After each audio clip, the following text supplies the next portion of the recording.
Ashama akkam jirtu hordoftoota daandii barnootaa nagaan keenya lafa jirtanitti isin haa qaqqabu jecha guyyaa har'aa kana immoo barnoota afaan Oromoon namoota barreessuu dubbisuu hin dandeenyeef akkasumas namoota baay'ee utuu barreessanii qubee keessaa hanqisan yookaan utuu barreessanii qubee itti dabalaniif furmaata isaa isiniif qabannee dhufnee jira. Innis maalidha yoo jettan jechoota afaan Oromoo kana keessatti jechoota hudhaa qaban kan nuti qabannee isiniif dhufnee jirru. Hudhaa kana keessatti namoonni baay'een rakkina garaa garaa ni argu. Hudhaan maal akka isheen taate, hiika ishee maal akka taate jechoota afaan Oromoo keessatti barbaachisummaa ishees adda baasanii hin beekan. Isa kanaaf barnoota afaan Oromoo yeroo yerootti isiniif gadhiifamu argachuudhaaf yuutuubii keessan kana sabiskiraayib, sheer, follow gochuudhaan maatii daandii barnootaa ta'aa isiniin jenna. Akkasuma namoonni biyya keessaa biyya alaa teessanii karaa waasaappii, karaa imoo, karaa zuumii, karaa telegiraamii barnoota afaan Oromoo akka gaariitti barachuu barbaadan karaa lakkoofsa bilbilaa fuula iskiriinii kanarratti argamu nuuf bilbiluudhaan barnoota keessan itti fufaa isin jenna. Akkasuma mata dureen keenya irraa jechoota hudhaa qabanidha. Jechoonni hudhaa qaban kuni baay'een hedduun ni jiru. Isa kanaaf hudhaan mallattoon ishee kunooti ishee diimtuu kanadha. Hudhaan mallattoon ishee kunoo ishee diimtuu kanadha. Asis jecha lammaffaa kanarras ni jira.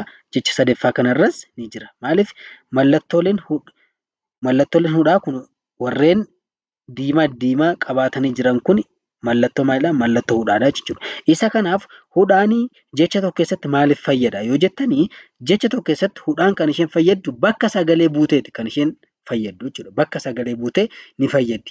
Akkasumas hudhaan jecha tokko keessatti akkamitti gala yoo jenne hudhaan tokko jecha tokko keessatti kan isheen galtu tokkoffaa bakka sagaleen keenya addaan citutti jecha tokko keessatti bakka sagaleen keenya addaan citutti maaltu galaa? Hudhaatu galaa jechuudha.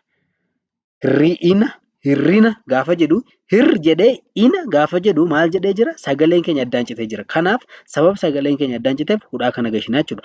Inni lammaffaan immoo hudhaan tokko jecha tokko keessatti akkamitti galti yoo jettanii bakka qubeen dubbachiistuu afaan Oromoo sadii ol taatee walitti aantee dhuftetti maaltu galaa? Hudhaatu galaa jechuudha. Fakkeenyaaf kun jecha lammaffaa kanarratti ilaalaa.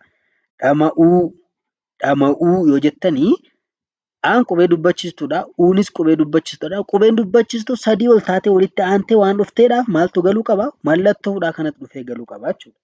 Isa kan dagatina. Kanaaf hirrina, dhama'uu, balloo, yaadda'uu, seecca'e,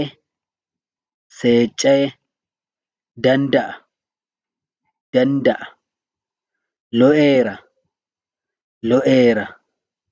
ceepha'uu,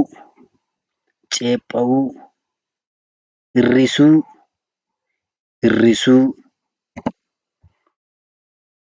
bari'uu,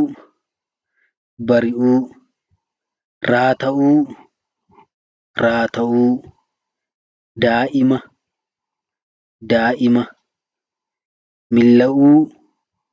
milla'uu, ga'umsa, dhiyoo,